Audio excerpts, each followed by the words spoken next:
Let me take y'all niggas back, back, back to my preteen days when I was. Hey guys, what's up? I'm Ateek and I welcome you to my podcast, Being Realist-eeq. After days of contemplation and days of me waiting for my stipend to set all of this up, I'm finally here doing this and I'm very delighted to do so. And I really hope that whoever's watching this likes what I'm doing as well. For the viewers who know me personally or through Instagram, thank you so much for interacting with my content and for all the support you've been giving me. And for the viewers who don't know me, let me introduce myself. I'm a 22-year-old engineering undergrad who works for a tech company and makes art in his free time. Please do go check out my Instagram at prettyartistique. I will add the link in the description box as well. I feel like I've evolved as an artist throughout the years. I've been making art for quite a while now. I initially started off by merging pictures of my friends and paintings that I would make using watercolors, and then I'd add like a small caption below, like how Sarah Barber does it. I guess you've seen it on Instagram, I'm not sure. I hope you've seen her page. I was highly inspired by her work and I slowly moved on to video editing. If you've seen that video of that person falling and the shooting star meme, well, that was my first ever video editing project, so that lasted for a while. And then I went back to making digital art. I would make edits of my friends and then merge it with paintings from the past. And then slowly I started making reels for a while, and this is my latest venture in the content creation scene. And I hope I'm consistent and that I do a good job at this. The whole idea behind me starting this podcast was to showcase the intellectually stimulating conversations I have with my friends. Yeah, that is how I'd like to put it. So I was binging this podcast from this YouTuber, and he would like gather some of his friends and have raw, unapologetic, unfiltered conversations with his friends, and I really like that. I related to what he spoke about, and I related to how they spoke about it, how raw they were, and like how unfiltered they were, and it reminded me of how me and my friends would like gather and have casual conversations about topics varying from movies to TV shows to music to abstract topics to relationships and to life experiences. So I really wanted to showcase that. But if I'm honest enough, the idea of me starting a podcast goes back to when Clubhouse started initially. I actually wanted to start a club called Apolitical Politics where I would talk about everything but actual politics, right? Politics in scenarios such as in school or in the industry when you're a struggling artist and stuff like that. But hopefully, I will make use of this podcast to do the very same. I will have guests over and I will talk to them about their experiences and about topics which you tell me via Instagram, and a lot of more general and personalized topics. Since this is my first podcast, I'm going to keep it pretty aesthetic. This is going to be a red light version of the podcast, but from the next podcast onwards, I will have guests over. My friends will hopefully come over and be a part of this. So, yeah, I will keep the light on from then onwards. I actually wanted to have them over for the first podcast, but some of them aren't in town and some of them weren't able to come here. A small disclaimer, since I'm planning to be raw and unfiltered, there's gonna be quite a few cuss words in the video. So if I say fuck or shit, please don't freak out. In all of my videos, that's gonna happen. So just keeping it out there. So yeah, I actually wanted to have my friends over, but the weather's been a bit off lately. The Bangalore rain is pretty fucked up. I'm not gonna lie. If you tell me that you like this rain, please get the fuck off of my face. Like, shut the fuck up. The rain is so horrid. The rain level is at least knee level on the ground. And if you're romanticizing this type of Bangalore weather, you've definitely not traveled on a two-wheeler in the outer ring road during the monsoon at least. And that, at least for me, it's relatable, right?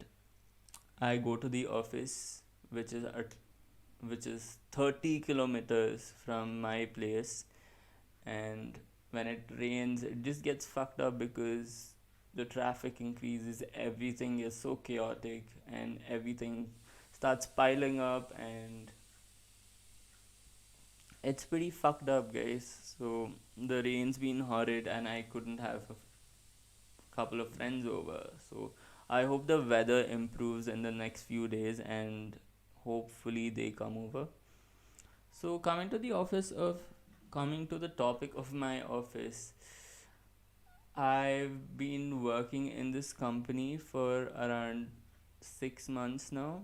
I started off as an intern. They trained me on stuff, and then I'm in the process of conversion. But I started off with my project a month ago. I was working on this media capability related project, and that is where I learned all of this, setting up the camera and like connecting it to my laptop, connecting the mic, and then being able to stream it and record it. As of now, I'm not streaming it, I'm just recording.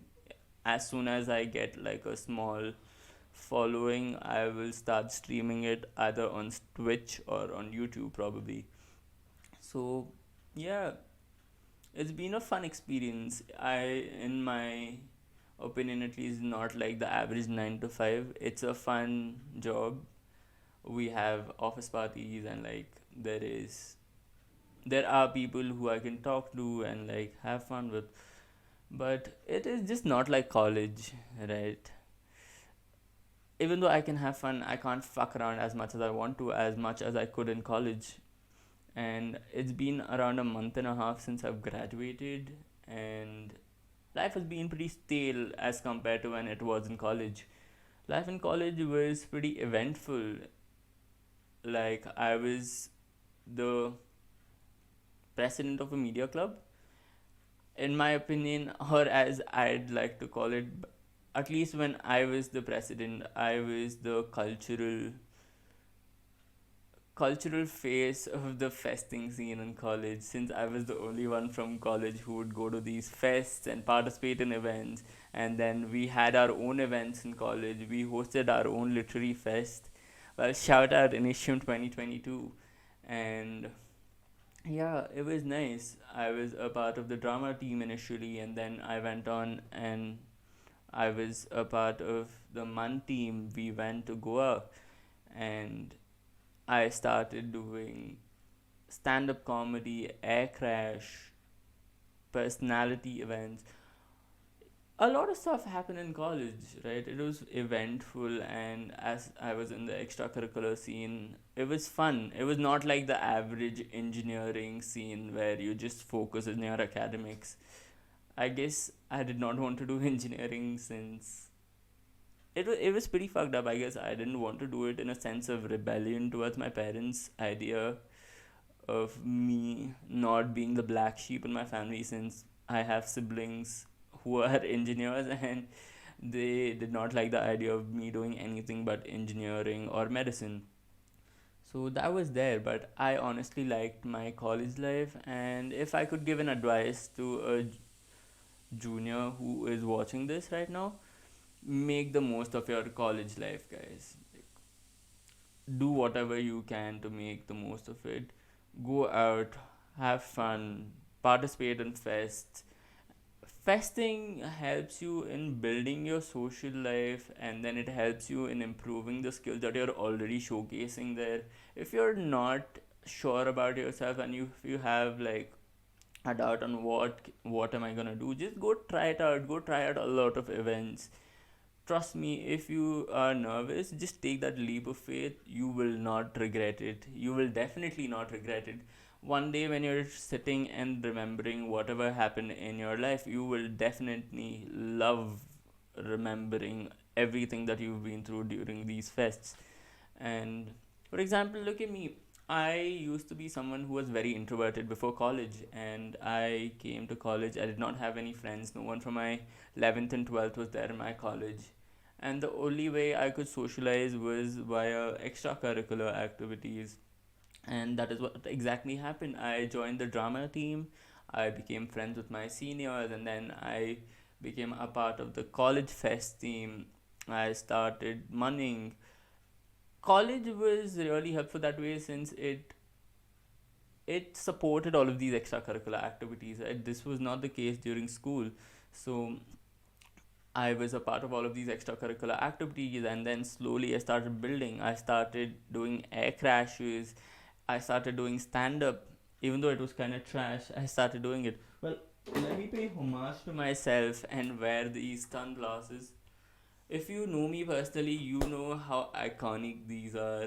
I've worn this to so many fests and like so many events in college. I've worn this while fucking around so much. So yeah, I started doing all of that, and then slowly I built my social circle.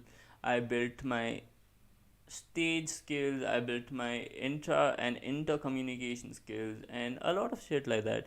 It'll help you in building your resume as well.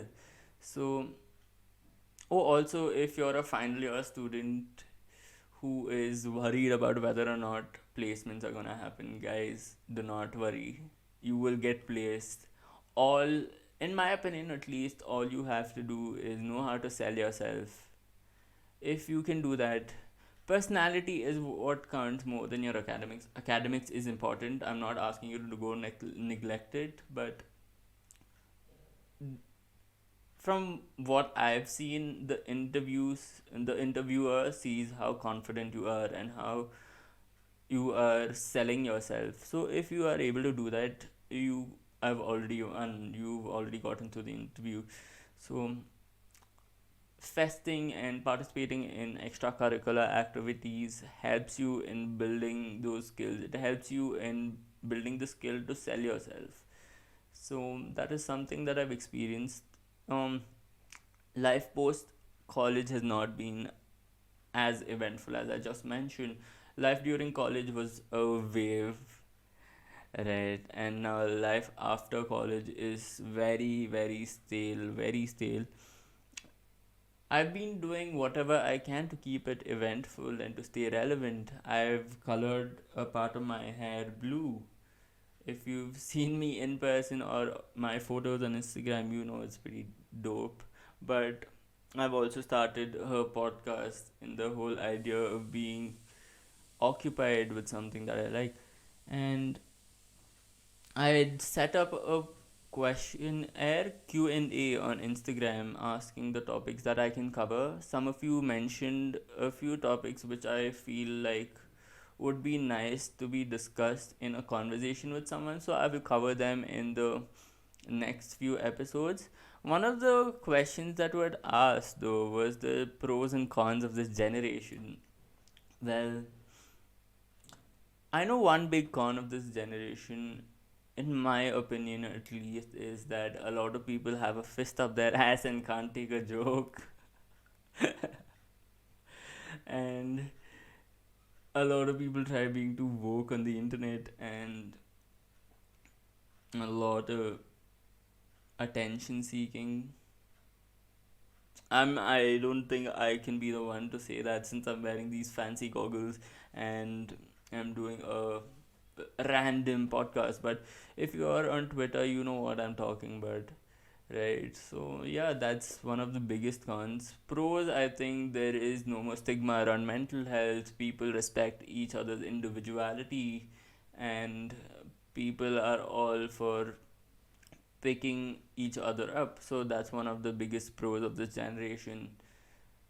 So yeah, that's pretty much it, I guess, guys. I have no more content to talk about in this podcast, but hopefully I will build on more content. I will look for more topics. I hope you guys can suggest more topics. I'm open for constructive criticism as well. Please tell me what you liked about this video, what you did not like about this video, what you thought could be improved, and everything around that. So yeah, That's it, guys. Thank you so much for watching. I hope you keep watching it in the future as well. Me 13, I fell in love with this girl at first glance. Thought it was a type of romance.